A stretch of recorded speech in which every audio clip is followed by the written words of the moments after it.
It's morning cold plunge time. First thing before getting in the chest freezer, I pull the power.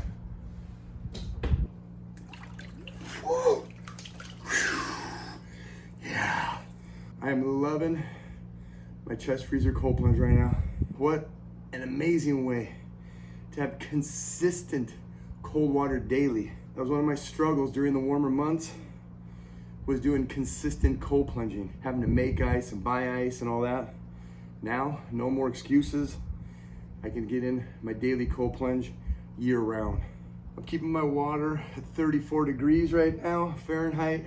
You don't have to go that cold. For me, I like to make it really uncomfortable. Oh yeah. What a way to start the day, boost the mood, boost the energy, get that blood flow, live life, be awesome.